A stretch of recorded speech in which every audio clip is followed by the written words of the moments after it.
56,000 teachers, and also hiring an additional 2,000 tutors for our TVET institutions.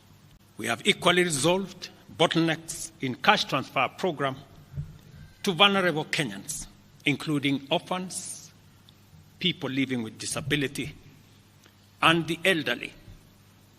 We have not only brought on board more beneficiaries, but in keeping with the promise that we made,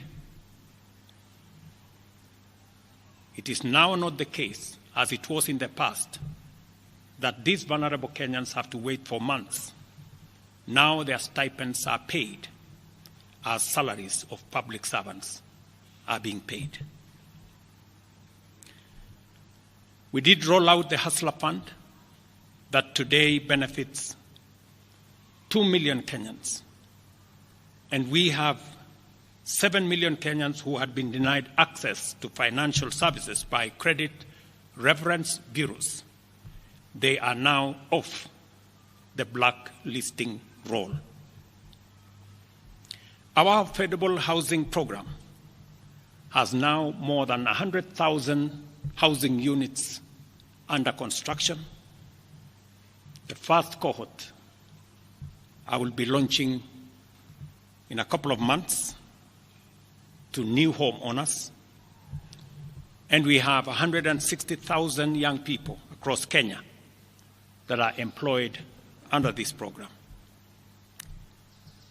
To expand manufacturing, value addition, and agro-processing as a key contributor to job creation, 18 county aggregation and industrial parks and 6 new special economic zones are under construction across Kenya.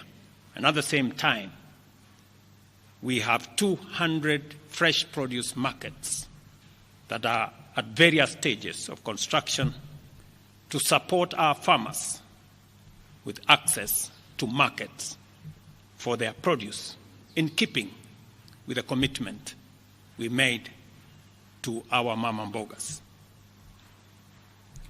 To accelerate manufacturing, last year we imposed levies on importation of clinker that can be manufactured in Kenya. We made a saving of Kenya shillings 20 billion in foreign exchange as imports of clinker dropped to almost zero. We also imposed levies on imported steel billets. And today we have 11, and last year alone we saved 120 billion shillings in foreign exchange as a result of this intervention. Our digital transformation agenda is also on course, with 17,000 government services online, while we have 274 digital hubs across Kenya with 152,000 students and digital workers in our TVETs and also in digital hubs in different parts, up and running and giving young people an income. Our universal health coverage plan has already onboarded 107 community health promoters, and the process of registration for our social health insurance fund is ongoing,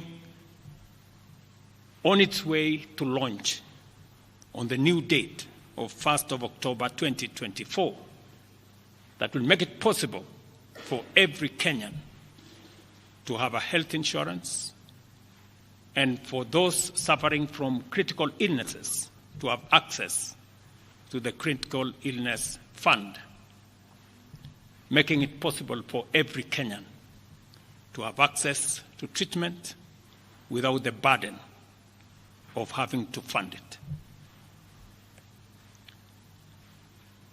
On the measures I announced last week, barring state and public officers from engaging in Harambes, I want to inform the country that the Public Fundraising Appeals Bill is now ready for publication tomorrow.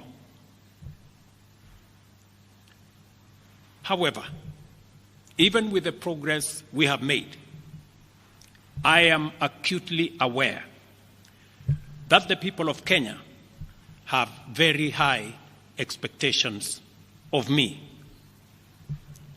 And they believe that this administration can undertake the most extensive transformation in our nation's history.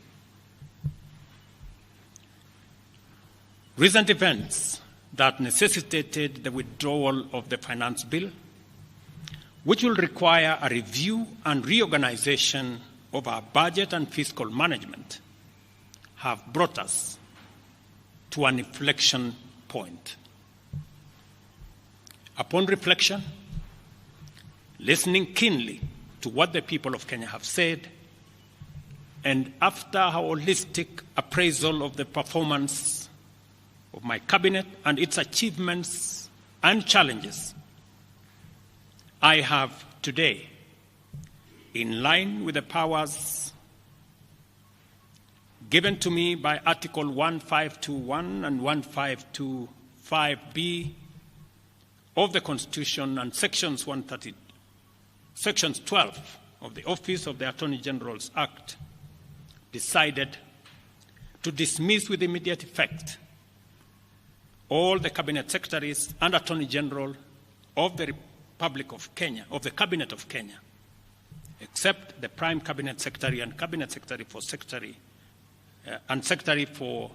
Cabinet Secretary for Foreign Affairs and Diaspora Affairs. And of course, the Office of the Deputy President is not affected in any way.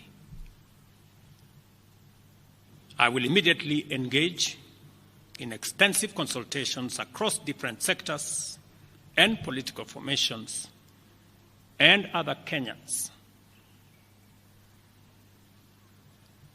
both in public and private, with the aim of setting up a broad-based government that will assist me in accelerating and expediting the necessary, urgent, and irreversible implementation of the program that we have, including other radical measures and programs to deal with the burden of debt, to explore raising domestic resources and revenues, expanding job opportunities, eliminating wastage and unnecessary duplication of a multiplicity of government agencies, and slaying the dragon of corruption, consequently making the government of Kenya lean, inexpensive, effective, and efficient.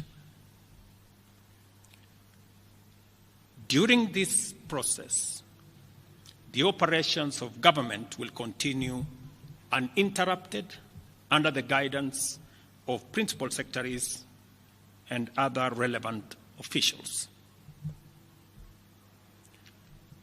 I will be announcing additional measures and steps in due course.